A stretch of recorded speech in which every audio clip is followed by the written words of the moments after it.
오늘은 부처님 열반세일입니다. 오늘 기일 기제도 지내는데요. 아버님 김형복 영가님 언제 돌아가셨어요? 몇 년 됐어요? 16년. 한 10여 년, 16년 한참 됐네요. 오늘 부처님도 오늘 돌아가신 거예요. 김형복 영가님도 오늘 돌아가셨지만 좀 더 오래 사셨으면 좋았을 텐데, 그죠? 그래 안타깝긴 해도 돌아가신 날은 이제 부처님하고 똑같은 날 돌아가셨어요. 부처님께서 연세가 드시면서 이제 외살리, 바위살리에서 마지막 안거를 보내시는데요. 그때 부처님께서도 연세가 80세 열반에 드셨거든요. 그래 부처님께서도 이렇게 그때 당시 기근이 들어서 굉장히 다들 고생이 많은데 부처님께서 또 병도 앓으셨어요. 몸이 아프셨거든요. 그래서 그 주변에 이제 제자들이 그랬습니다. 세존의 병환을 지켜보며 저는 앞이 캄캄했습니다. 두려움과 슬픔에 몸둘 바를 몰랐습니다. 하지만 승가에 대한 지시가 없으신 걸 보고 조금은 마음을 놓았습니다. 교단의 앞날에 대한 말씀 없이 부처님께서 떠나실 리가 없기 때문입니다. 이렇게 말씀을 드리니까 부처님께서 이렇게 대답을 하십니다. 아난다야, 승가가 열애에게 무엇을 기대하고 있느냐? 열애는 아무것도 감추지 않고 이미 모든 것을 말했다. 열애만 아는 법을 손에 꼭 움켜잡고 너희에게 가르치지 않은 그런 것은 없다. 열애 혼자만 가지고 갈 법이란 없다. 또한 열애만 깨달음을 얻었다고 말하지도 않는다. 이렇게 그 아난다에게 말을 하시고, 아난다가 세존께서는 법의 주인이며 승가의 주인이십니다. 저희 제자들은 그저 세존의 명을 따릅니다. 라고 이렇게 이야기를 했어요. 부처님은 마치 주먹을 다 펴 보인 것처럼 다 모든 것을 다 전해줬다. 다 가르쳐줬다. 이렇게 하십니다. 또 이제 부처님께서 이렇게 몸이 안 좋으시고 그러니까 이렇게 또 말씀하십니다. 아난다야, 내 정진의 힘으로 고통을 이겨내고는 있지만 이제 몸이 아픈 거는 수행을 어지간히 해가지고 몸이 아픈 걸 견뎌내기는 쉽지 않더라고요. 수행을 한 20년, 30년 해도 아픈 건 똑같이 아파요. 수행을 20년, 30년 해도 배고픈 건 똑같이 배고파. 이제 돈 없을 때 돈을 잃고 사기당하잖아요. 스님들도 사기당하기도 하잖아요. 그러면 똑같이 힘들어. 사기당하면. 스님들도 사기당하면 힘들어요. 근데 이제 같이 힘들어도 이제 아픔은 비슷하게 아픈데요. 그래도 그걸 대응하는 방식은 좀 다르겠죠. 그리고 빨리 빠져나올 수 있어요.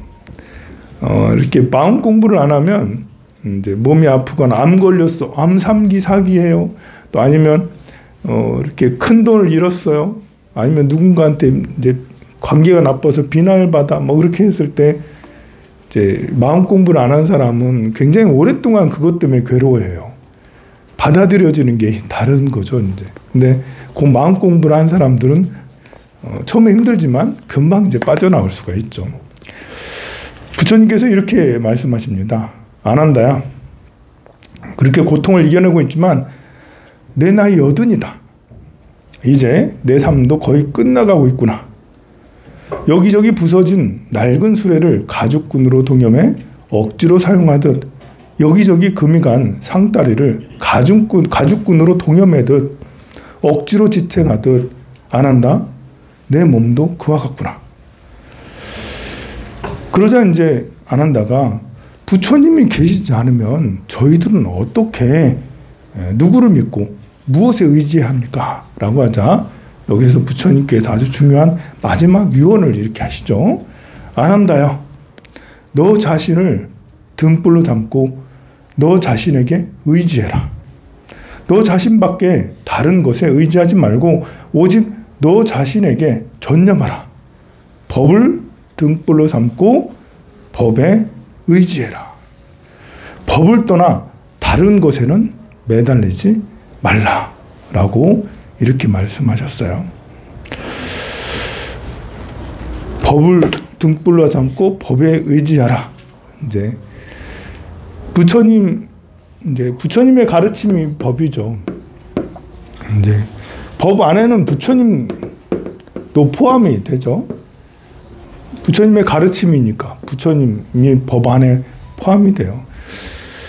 그런데 이것이 법인지 진짜 정법인지 사법인지 어떻게 아냐. 그냥 단순하게 생각해가지고는 정법인지 사법인지 알지 못해요. 그냥 우리 돌아가신 영가님도 제사를 모시는 게 좋아? 안 모시는 게 좋아? 모시는 게 좋아요? 안 모시는 게 좋아요? 네. 우리는 이제 모시는 게 좋다라고 하고, 안 모시면 벌 받나요? 안 모시면 벌 받을까요? 아니라고 답할 수 있어요? 돌아가신 분이 내 제사법을 왜 안 주는데? 이러면서 막 와가지고 이렇게 괴롭히면 어떡해? 옛날에는 그렇게 믿었어요. 지금은 그렇게 믿는 사람 없지만 우리 어머니 할머니들은 돌아가신 분 제사를 안 모시면 와가지고 우리를 해코지할 거라고 생각을 했어요. 무서운 일을 당할 거라고 생각을 했어요. 근데 지금은 아무렇지도 않을 것 같아. 무서운 게 없어요, 요즘에는. 무서운 게 없어요. 어느 게 지내는 것은 좋아요. 근데 안 지내도 상관없어. 그래서 안 지내는 사람이 많잖아요. 어느 게 더 맞을까? 이 정법하고 정사만 구분할 수는 없고, 이제 정법도 있고 사법도 있고 아무렇지도 않은 법도 있고 뭐 이러는데요. 그러다 보니까 어느 것이 옳은가? 이것은 참 이제 이렇게 찾아내기가 쉽지 않아요. 그래서 법을 등불로 삼으라고 이렇게 돼 있는데, 그러려면 우리가 이 정법을 공부를 해야 돼요. 정법을. 금강경을 공부를 해야 되고 화엄경, 법화경을 공부를 해야죠. 그래서 금강경이나 화엄경, 법화경 등을 공부를 해보니 아무래도 내가 아버님의 기일 기제사를 지내드려야 되겠다. 법을 기준으로 하니 나를 낳아주신 건 어버이고 어버이의 은혜는 조금이라도 갚는 게 낫고, 그러면 내가 해드릴 수 있는 게, 돌아가셨지만 벌써 16년 되셔서 오래됐지만 그래도 16년째 나는 제사를 잘 모시고 싶다. 아니면 안 지내다가도 이제라도 모셔야지. 이런 것은 정법을 공부해서 나오는 나의 정의로운 생각, 나의 옳은 생각, 또는 내가 그걸 통해서 생기는 것이잖아요, 보면. 그런데 법을 등불로 삼고 역시 이제 자신을 법에 의지해서 살아라. 이제 스스로 등불로 삼고 법을 등불로 삼으라는 것은 같은 말이죠. 이 법을 계속 공부를 해서 법을 의지해서 자신을 나 자신을 홀로 설 수 있는 사람으로 만들어야 되잖아요. 옳은 것과 잘못된 것을, 싫은 것을, 잘못을 분별할 수 있는 그런 지혜를 갖춰야 될 거 아니에요. 지혜를 갖춘 상태, 법을 근거로 해서 지혜를 갖춘 상태로 하면, 그러면 이제 언제 어디서든 바른 선택을 할 수가 있죠. 부처님께서는 이런 스스로 자기 자신의 자기 개발을 굉장히 중시 여겼어요. 또 이렇게 말씀하십니다. 아난다야, 불굴의 의지로 게으름 없이 자기 몸을 깊이 관찰하고 정신을 집중한다면 그런 수행자는 육신에 대한 갈망에서 벗어날 것이다.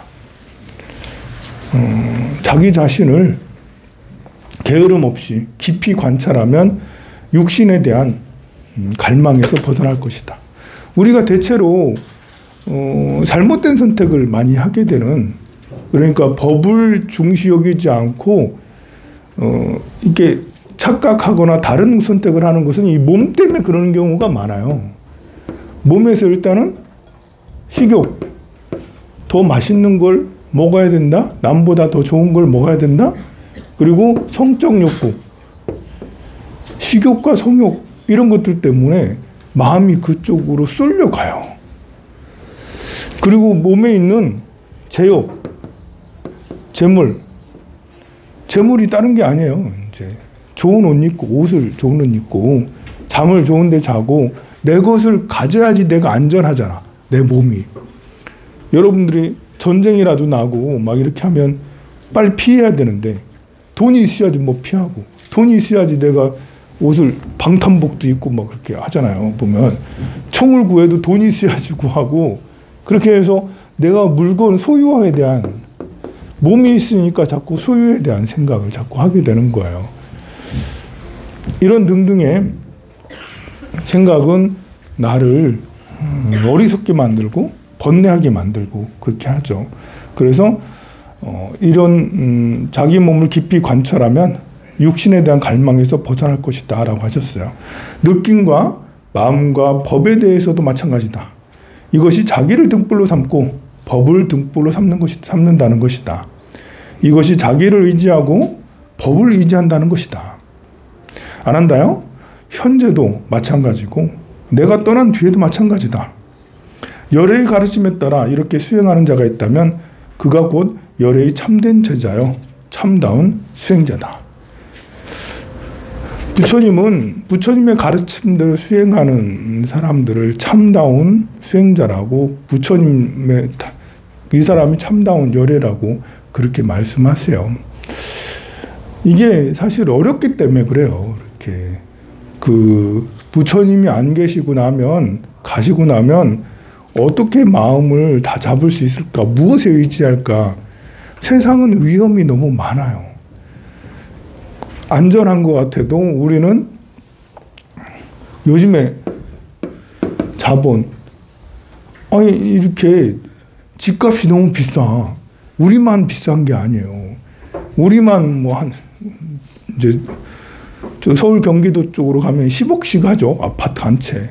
울산에도 1, 2억은 기본이고 조금 더 좋은 데서 살면 3, 4억, 4, 5억 정도만 하고 그래요. 그리고 그건 전 세계에서 다 그래. 뉴욕에 가도 10억 이상 있어야 되고, 샌프란시스코도 10억 이상 있어야 되고, 영국에 가도 주거비가 너무 비싸요. 전 유럽이 다 주거비가 엄청나게 비싸요. 그래서 여러분 세대는 그래도 주거비가 비싸도 그때는 그렇게까지는 안 비쌌거든요. 그래도 살만했어. 좀 몇 년 노력하면 내가 집을 구하는 데는 어렵지 않아요. 근데 지금 젊은이들, MZ세대 또는 20에서 사회생활을 하는 30대 중반까지 이런 세대들은 집을 구할 수 없는 시대가 된 거예요. 그래서 이들이 포기하는 세대가 많아요. 우리는 3포 세대, 지금은 4포, 연애도 포기하고 결혼도 포기하고 자식 갖는 것도 포기하고 다 포기한다. 3포 세대라고 그러잖아요. 일본에는 사토리 세대라고 그래요. 사토리 세대. 그리고 어디더라? 중국은 탕탕 세대. 탕평 하면서 아무것도 다 필요 없다. 그냥 배 깔고 배 두드리면서 탕평 한다. 이렇게 하는.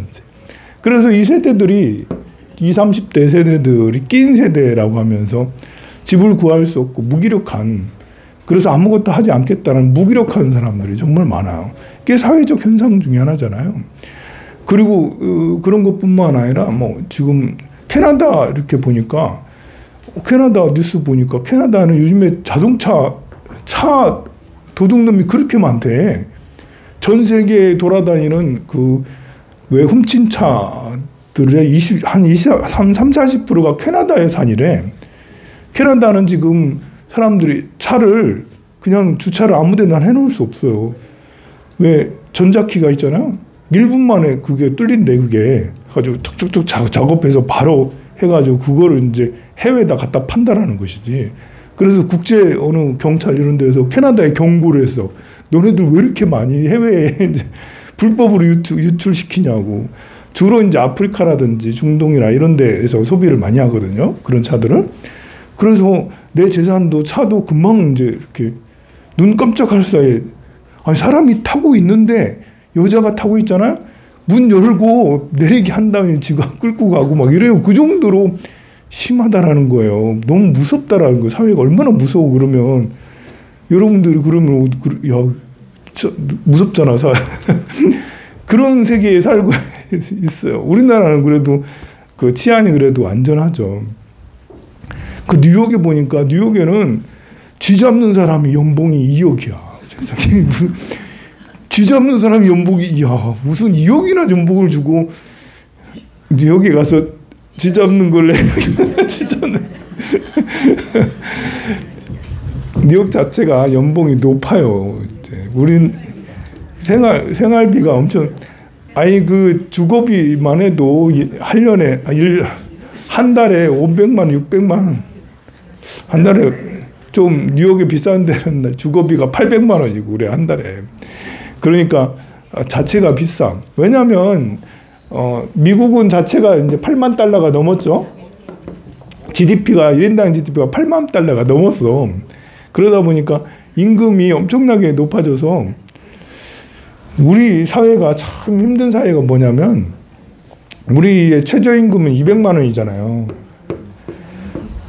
공무원 이제 1년 처음에 이제 호봉 1호봉은 180만 원 정도 해요. 8급이든 뭐 9급이든 200만 원이 되지 않아. 이제 7급도 200만 원이 되질 않아요. 겨우 이렇게 거기서 또 그 시간이 지나면 한 5년 근무하면 220, 30만 원 정도 돼. 10년 근무하면 250만 원이 좀 넘어요. 뭐 7급은 조금 250만 원 조금 더 될 거예요. 그런데 200만 원에서 300만 원 한 달 월급이 이런데 참 그러면 하이닉스나 이제 삼성전자 들어가면 연봉이 1억씩이거든요. 연봉이 1억 정도 돼. 조금 이것도 뉴욕 가면은 연봉이 4억에서 7억 정도에서 IT 인재들이 나 삼성전자 안 들어갈 거야. 나 미국에 이제 그런 실리콘밸리 이런 데로 취직할 거야. 우리나라 인재들이 삼성전자 안 들어간다니까? 그래 이제 아니면 의대 가고 막 이러는데요. 워낙 이제 이쪽 미국에서는 연봉이 높으니까 유럽 사람들도 미국으로 대서양 건너서 미국에 알바를 가겠다라고 그래요. 왜냐면 유럽 사람들도 미국하고 영국하고 프랑스, 독일도 4만 달러대거든요. 근데 미국은 8만 달러대잖아. 2배가 연봉이 더 넘어. 아니 그 GDP가 1인당 GDP가 2배나 돼. 그래서 미국 사람들은 유럽에 가서 돈을 물 쓰듯이 한다는 거예요. 이제. 예전에는 10여 년 전만 해도 미국하고 유럽하고는 경제가 비슷했거든요. 연봉이 비슷하고 생활 수준이 비슷해서. 그래서 미국에서 이렇게 유럽에 가가지고 돈 쓰는 게 약간 부담스러웠지. 유럽이 비싸잖아. 여러분들이 유럽 가면 얼마나 비싸요. 진짜 돈 진짜 비싸거든.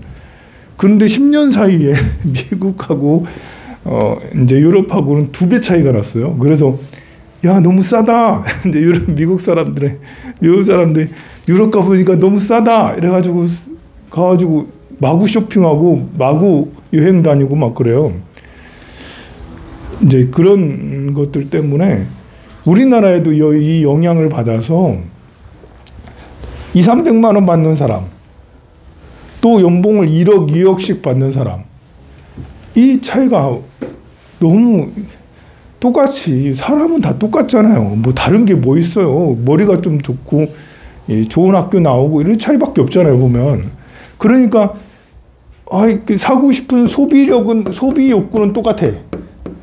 소비 욕구는 똑같지. 누구나 좋은 집에 살고 싶고, 나도 좋은 집에 살고 싶다고, 그렇게 타워 팰리스 같은 데 살고 싶고, 뭐, 나도 명품백, 샤넬백이라든지, 뭐, 이런 백도 다 갖고 싶고, 좋은 구두에, 좋은 시계에 다 하고 싶다고, 좋은 차에, 외제차 다 타고 싶지. 그런데 젊은이들 200~300만 원 받는 이런 사람도 이제 연봉이 3천만 원이죠. 연봉이 3천만 원인 사람도 똑같이 그런 거 갖고 싶고 또 가져. 또 열심히 노력해가지고 아껴가지고 아니면 카드 돌려막기 해가지고 그런 걸 결국은 갖고 싶은 명품을 꼭 손에 넣는다고요. 연봉이 많은 사람도 그렇게 그러고 그러니까 이제 야 연봉 200만 원 받아가지고는 일 안 하고 차라리 엄마한테 용돈 받아 사는 게 더 낫겠다. 이게 우리나라만 그런 게 아니에요. 미국에도 캥거루족 해가지고 부모님 밑에서 독립을 안 해. 부모님 집에 들러붙어 거머리처럼 살아. 그리고 직업을 안 가지려고 하니까 부모님이 얘들한테 용돈을 한 달에 200만 원씩 준다는 거 아니에요. 보면 우리나라는 그렇게까지 못하지만 그렇게 마음이 그냥 살아가는 자체가 힘들다. 그 눈 깜짝하면 차 훔쳐가지. 쥐가 그렇게 출몰해가지고 쥐가 얼마나 집집마다 쥐 잡느라고 전쟁이야 보면. 우리나라는 그 정도는 아닌데. 그리고 저를 가자지구 같은 데 가면 벌써 3만 명 넘게 죽었다잖아요. 뭐 폭격하고 이래가지고 자고 있으면 폭격 와가지고 이렇게 다 때려 부셔서 내가 죽게 되거나 죽은 사람이 3만 명 넘으면 다친 사람은 그거에 3배, 4배가 넘거든요. 보면 눈 깜짝할 사이에 죽게 되고 우크라이나 이런 데도 마찬가지고 야 이래 되니까 참 세상 사는 게 힘들다. 이제 그래서 우리가 이제 오용락 때문에 마음이 혼란스럽기도 하지만 마음이 혼란스러워 정신 못 차리는 거예요. 법을 등불로 삼으라는데 법이 등불로 삼아지질 않아. 왜냐하면 이런 오용락에 쏠리고 있다 보니까 마음이 돈 생각, 이성 생각, 또 건강 생각, 또 사람들하고 부모, 자식, 부부 생각 이런 가지가지 생각으로 법에 가까이 가지지가 않는 거예요. 그리고 요즘에는 치안도 어제 막 그 러시아의 그 대규모 공연장에서 빠빠빠빠빠 총 쏘는 사람들 그걸로 100몇십 명 죽었다잖아요. 보면 100몇십 명 맞나요? 정말 많은 사람들이 다다다다 그 총기 난사해가지고 그 IS가 우리가 했어요라고 그렇게 했다는데 푸틴은 저걸로 우크라이나가 한 거라고 자꾸 그러고 있잖아요. 그러면 우크라이나를 엄청 폭격을 해대겠다는 거잖아. 그거는 그럼 다시 3차 대전이 일어날 수도 있잖아. 걱정이 막 그렇게 되고 막 그래요. 그러니 우리나라도 치안도 점점 불안해지고 있어서 자꾸 뭐 북한이 뭐 하기만 해봐 우리도 타격한다 자꾸 그러고 있으니까 치안이 걱정이 돼. 우리가 안전이 위협받으면 마음이 또 이렇게 혼란스러워요. 그래서 부처님께서는 정말 잠시도 쉬지 말고 끝없이 정진하여라. 열심히 정진하여라. 라는 이유는 마음은 이 마음이라는 것은 이런 용락이나 치안 등에 취약해요. 심지어 여러분들 조금만 무시당해도 기분 나쁘잖아요. 칭찬하면 기분 좋고 기분 좋은 건 잠깐이에요. 칭찬했다가 내가 바로 욕하면 좀 그렇지만 2년 전년 욕하면서 이렇게 욕을 하면 여러분들 스님이 2년 전년 했어요. 나보고 뭐 이러면서 새끼 하면서 이렇게 욕을 한번 해봐요. 여러분들 며칠 잠을 못 잘걸요? 금방 원수 만들기 쉬워요. 여러분들. 여러분들의 나를 미워하게 만드는 건 3초면 돼요. 3초면 여러분들이 나를 원수처럼 생각하게 될 거예요. 10년 동안 아무리 잘해줬어도 3초만 여러분들한테 엄청 모욕적인 말을 해대고 하면 여러분들은 다시는 안 본다. 저 중새끼 이러면서 그렇게 할 거야 아마. 그만큼 우리는 마음이 너무 취약해요 보면. 그래서 부처님의 이런 가르침이 진짜 중요한 것 같습니다. 부처님께서 이제 편찮으시니까요. 나무 밑에 가서 이렇게 말합니다. 아난다야 자리를 깔아다오. 등이 아프구나. 여기 좀 쉬었다 가자. 이렇게 하십니다. 그리고는 이제 쉬었다 가자. 이렇게 가만히 앉으셨는데 그때 갑자기 하늘이 뒤집힐 것처럼 대지가 큰 진동을 하는 거예요. 엄청나게 크게 울리는 거예요. 그래서 안 한다가 지진이 막 일어나고 그러니까 큰 소리가 나고 일어나니 그러니까 당황해서 부처님한테 여쭤보니까 안 한다.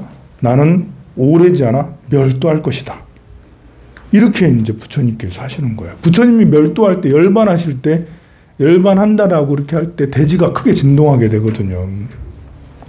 그러자 안 한다고 그렇습니다. 부처님이시여 제발 열반에 드시지 말고 오래오래 이곳에 머물러 주옵소서라고 부처님한테 이곳에 계셔달라고 간청을 하죠. 그러자 부처님께서 단호하게 그러십니다. 안 한다야. 2번, 3번 말하게 하지 말라. 안 한다? 중각 강당으로 가자.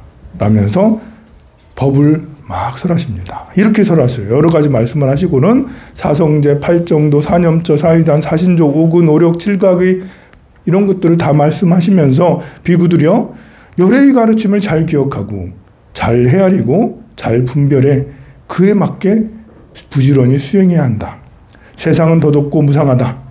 나도 이제 늙어 살 날이 얼마 남지 않았다.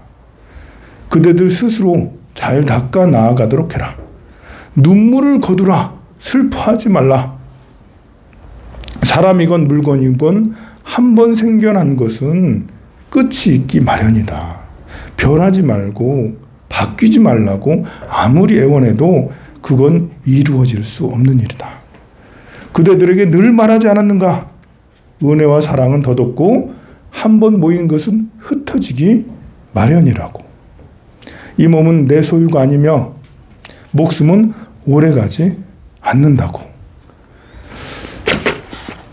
여러분들이 이렇게 나이가 들어서 또는 이제 목숨이 임박했을 때 자손들이나 인연 있는 사람들에게 울고 있는 사람들에게 이렇게 지금 말한 것처럼 생명은 무상한 거고 변화가는 거고 우리는 언젠가는 다 죽는다면서 편안하게 웃어가면서 이별을 고하는 것도 참 좋지 않겠어요?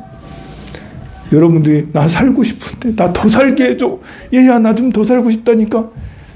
그렇게 하거나 아니면 대부분은 조용합니다. 죽거나 말거나 이제는 뭐 다 살았나 싶은지. 그런데 이제 차라리 그런 것보다는 부처님 말씀처럼 삶은 무상한 거란다. 언제나 태어남 있으면 죽기 마련이지 않은가. 언제나 늘 말했지 않냐라면서 그렇게 하는 것은 참 좋은 것 같습니다. 부처님 열반하는 이런 때 우리 아이들하고 좀 토론한 것이 있는데 요즘에는 오픈 채팅방 발음도 어려워요. 오픈 채팅방 이거 오픈 채팅방에 대한 이제 여기서 이제 일이 많이 벌어지는 모양이더라고요. 이게 장단점이 있어요. 오픈 채팅방의 장단점. 장점은 여기서 토론도 하고 과제도 하고 이렇게 서로 약속도 하고 우리끼리 이렇게 설명하는 것도 하고 정보를 줄 수도 있지만 이제 단점이라는 건 사기나 또는 이제 성범죄나 등등의 악용이 될 수가 있어서 어려운데 여기에 사기당하거나 성범죄를 당하거나 이런 범죄에 연루되지 않으려면 어떻게 해야 되는가? 이런 곳에서 범죄에 연루되지 않으려면 들어가지 말아야 되나? 그런 건 아니죠. 어떻게 하면 범죄에 연루되지 않을까? 우리 살면서 그런 유혹들은 많잖아요. 투자에 대한 유혹 또는 이성에 대한 유혹. 가지가지 유혹들이 많이 있습니다.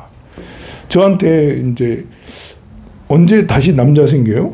언제 다시 여자 생겨요? 이런 분들이 종종 있어요. 혼자 계신 분들이 그래요. 이제 생기면 좋겠죠. 그런데 생기거나 말거나 인생은 항상 무상하다. 항상하지 않다. 우리가 진리에 법에 법을 공부하고 법에 더 충실하면 사실 행복이라는 것은 홀로 서기를 잘했을 때 더 행복하거든요. 이렇게 누가 옆에 있으면 좋겠다. 경제적으로나 심리적으로나 누가 옆에 있으면 좋겠다라고 하지만 사실 있으면 또 괴롭거든요.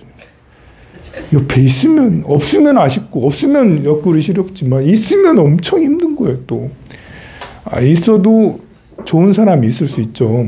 그런데 이제 있어도 좋은 사람은 혼자 있어도 좋은 사람이에요. 혼자 있어도 좋은 사람이 있어도 좋은 사람이지, 혼자 있을 때 옆구리 시렵고 힘들다 이런 사람은 같이 있을 때도 힘들어요. 보면 그래, 자기 성장을 해서 자기가 훨씬 더 나은 사람이 되는 것이 더 좋은 것이죠. 그래, 이제 이런 범죄에 이용당하지 않고 범죄에 연루되지 않으려면 이게 보면 스스로 정말 철학적 사유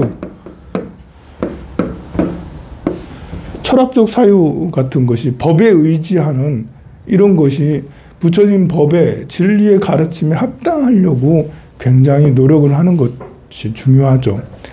우리가 항상 재행은 무상하다. 무상이고 무상하고 무하고 일체는 계고다. 모두 다 고통이다. 무상한 것이다. 무아한 것이다. 이런 가르침을 한 번이라도 더 생각하고 그러면 또 정의로움과 윤리적인 것 5개, 5가지 계율 5개, 불살생, 불투도, 불사음, 불망호, 불음주 이런 것들을 더 많이 생각을 하고 하면 그러면 이제 범죄에 연루되는 이런 것들도 마찬가지로 덜 하겠죠. 투자를 잘못해서 하는 투기심도 보면 조절하는 것이 꼭 필요하거든요.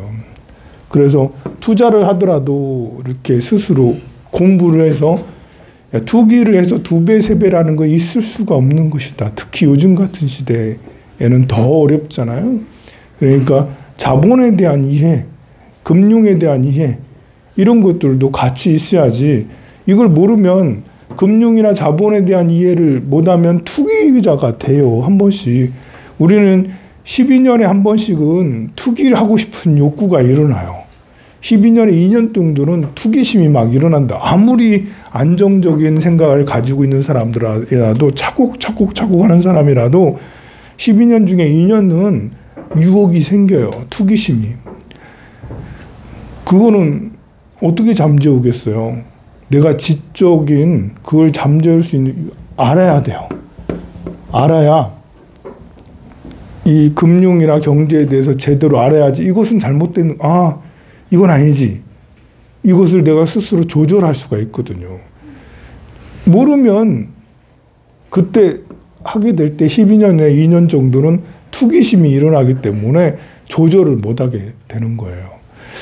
마찬가지로 다른 것도 마찬가지예요. 12년에 한 번, 1년 정도는 착각을 해요. 거의 근심 걱정을 해요.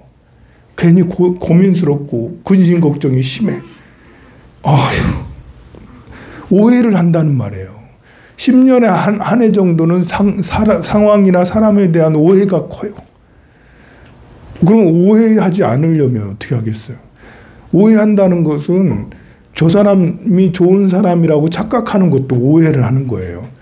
그러면 그 사람이 좋은 사람이다 따라갔다가 성범죄 당하고 사기당하고 속고 배신당하고 나를 뒤에서 뒷담화한다고 말을 배신했다라고 막 그러고, 사실은 자기가 그렇게 만드는 건데.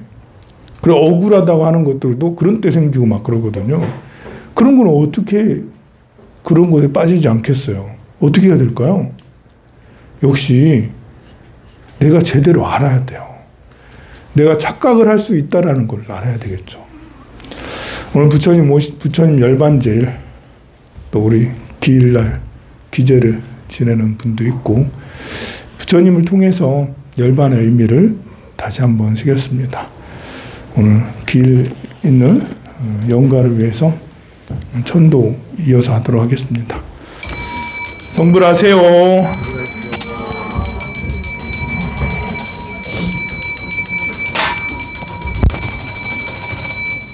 너무